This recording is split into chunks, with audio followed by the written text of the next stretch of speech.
Heats are averaging 5 minutes apart. So if you are 4 heats in, you are 20 minutes. Now, pilot briefing.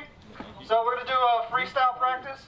So what happened yesterday is we kind of changed the track, and we kind of messed up the wing track. So we're going to change them down so a little bit later. So they're going to run later on at 1600 instead of running now. So we're going to move up quad qualifiers to 10:15. So they give us an hour from now, basically, and you guys are going to run till 1600. That way you guys aren't really losing too much there. Hi, I'm Shawn Taylor AKA Nytfury. I've been doing this for about 2 years. I started out with my buddy Shaun back in December of 2014. We saw the video of the French guys doing it over in the forest, making it look like Star Wars style racing. So yeah, we got hooked right then and there, and I was terrible when I first started, and I was just persistent to get better, and here we are.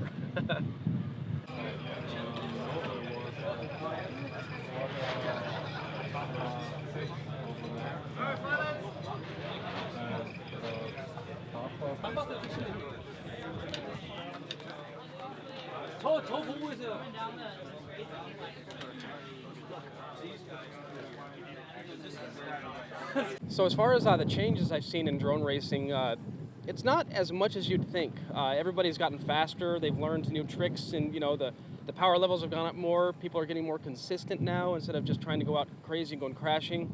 The tech has definitely come a long way. The new boards we're flying now are just allowing us to fly at a higher speed, smoother, less prop wash. New age props now that are unbreakable. It's kind of changing the game. Camera equipment, new VTXs. There's just a lot of new equipment that's just allowing us to just keep pushing the envelope.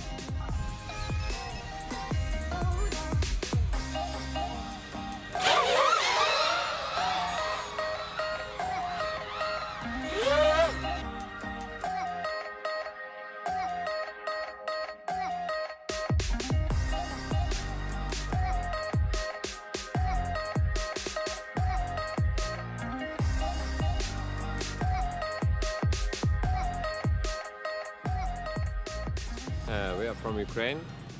His name is Alexei. He is a co-founder of Ukrainian Association of Drone Racing. And me is Ilya. I'm a technical director in UADR as well. So we came here from Ukraine. We are organizing races back there. Made something like 5 events this year. That's it. Hosted rotor rides in Ukraine, brought them to Chernobyl and to the largest plane in the world, Antonov, which called Mriya. And we organize an event for Yersa, Euro Cup, and for Drone Nationals as well for World Championship. We are working very closely with our universities, national universities and flight academies who are teaching students to fly in Boeings and Airbuses from 81 countries and drone racing. They now starting to teach people to work to fly FPV quads, just like a usual discipline in the university. So we are trying to work on to push the sport so hard in Ukraine.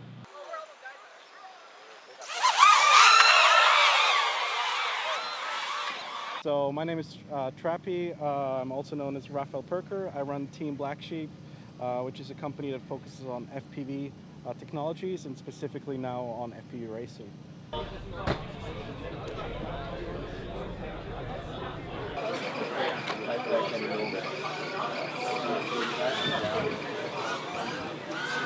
We've been doing this for like a hobby industry kind of, and the racing has kind of evolved out of that.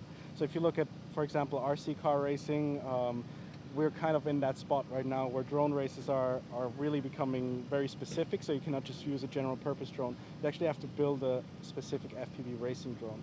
So that's kind of how the market has transformed from being just like using casual drones to fly against people on a closed circuit racetrack, to now there being full-blown FPV racing equipment being produced just for races. And now it's even going further one step where you're building specific rigs for specific types of courses. So it's all becoming much more competitive on the equipment front. And obviously also the pilots are getting much better. There's now pilots that are doing this full time. They're practicing every day, maybe 4 to 5 hours, just flying drones. So it's pretty interesting how it has evolved from like a hobby industry into more of a racing / show industry. I want heat 2 and heat 3 ready so that I don't have to hear anybody complain.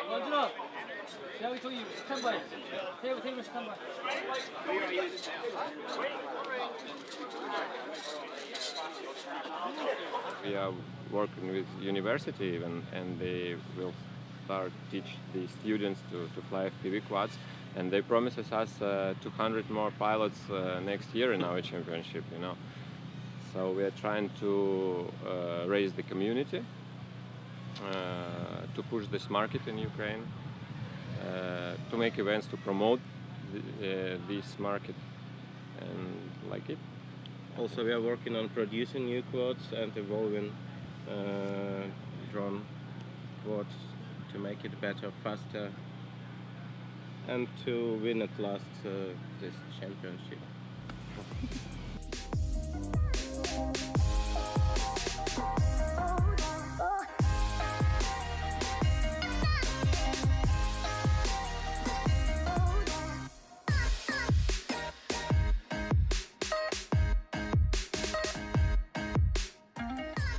What we've been up to is building a 1,000 millimeter race class drone. The DSA put out a call when they originally started with Worlds that they wanted to do a 1,000 millimeter drone race, 50 laps, which turns into an endurance race. So assembled a team, and then we started to work on a racing drone. So what we did is bought a standard 1,000 millimeter frame off the shelf, and we modified it.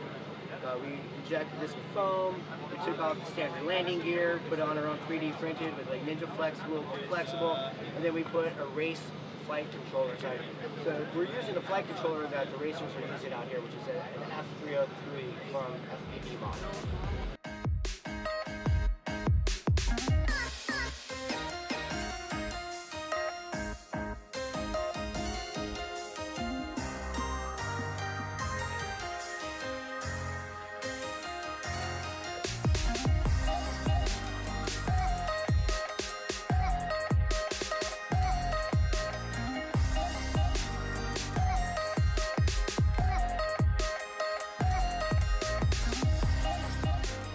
Well, how this changes things, what's really interesting about the 1,000 millimeter, it changes three things of what's going on traditionally with this racing that's going right now. It's pretty hard to see as a spectator who's in first, who's in last, and kind of what's going on. This is very visually appealing where you can see who's first and what the course is. The other part is that it takes a team for me to run this. I can do this all by myself, but a team is more efficient for safety and getting the batteries changed out for an endurance race, because we would have to make pit stops, put new batteries in, and get the race going. Also, with 50 laps, there's a big chance I would crash. So if I crash, how do I fix what parts do I want to break so you can replace those parts? And then the third part is, when they do crash, it's going to be pretty amazing. You're going to have parts and parts all over the place. The little guys out here, they're so durable, they tumble and roll, and you usually have a propeller that bands on you. And maybe some crunch, but nothing that's just going to be like a debris field that this could do.